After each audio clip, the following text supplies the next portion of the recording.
네, 유럽에서 코로나19 확산세가 거세지면서 유럽이 새로운 코로나의 진원지가 됐다는 평가가 나오고 있는데요. 이탈리아에서는 확진자가 하루 3천여 명이 늘어 2만 명을 넘어섰고 사망자는 1,400여 명으로 증가했습니다. 국가 비상사태가 선포된 스페인에서는 일주일 만에 환자가 10배 이상 늘었습니다. 취재기자 연결해서 자세한 소식 알아봅니다. 조수연 기자. 네, 국제부입니다. 네, 상황이 가장 심각한 이 이탈리아 상황부터 좀 살펴보죠. 확진자가 2만 명을 넘어섰다고요? 네, 그렇습니다. 이탈리아 보건당국의 공식 집계인데요. 현지 시각 14일 오후 6시 기준으로 전국의 누적 확진자가 2만 1천여 명으로 늘었습니다. 하루 사이 3,400여 명 증가한 건데 이탈리아에서 일일 신규 확진자가 3천 명 이상 증가한 것은 처음입니다.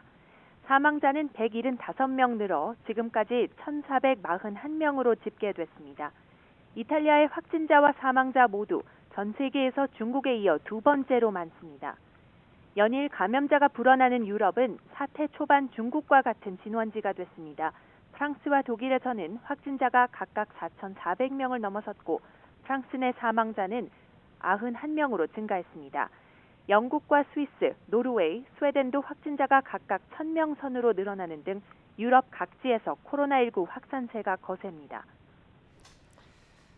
네, 스페인의 경우 제2의 이탈리아가 될 수 있다. 이런 공포에 휩싸였다고요. 네, 스페인의 확진자는 약 600명에서 일주일 만에 10배 넘게 급증했습니다. 토요일 하루에만 1,500명 넘게 늘어났는데요. 미국 존스홉킨스 대학의 실시간 집계에 따르면 오늘 오전 10시 현재 누적 확진자가 6,300여 명이 됐습니다. 누적 사망자는 136명으로 집계되고 있습니다. 특히 수도 마드리드 일대에서 전염이 심각해지자 시민들의 외출 자제는 물론 휴업하는 식당과 상점도 늘고 있습니다. 남부 도시 세비야는 대규모 가톨릭 기념 행사를 취소했고 전국적으로는 휴교령이 내려졌습니다. 스페인 정부는 15일간의 국가 비상사태를 선포했는데요. 이 기간에 이동과 행사 제한, 군대 동원 등 대응 조치를 확대하기로 했습니다. 네, 스페인과 이탈리아를 제외한 다른 유럽 각국들의 정부 대응을 어떻게 하고 있습니까? 네, 외출 자제 권고부터 상점 휴업령 그리고 이동 제한 등의 조치가 잇따르고 있습니다. 먼저 프랑스 정부는 국가 운용에 필수적이지 않은 다중시설을 폐쇄한다고 발표했습니다. 전국의 슈퍼마켓과 약국을 제외하고 음식점과 카페 등 모든 상점의 영업을 당분간 금지하기로 했습니다. 체코 정부도 이런 조치와 더불어 16일부터 모든 출입국을 중지시키기로 했습니다.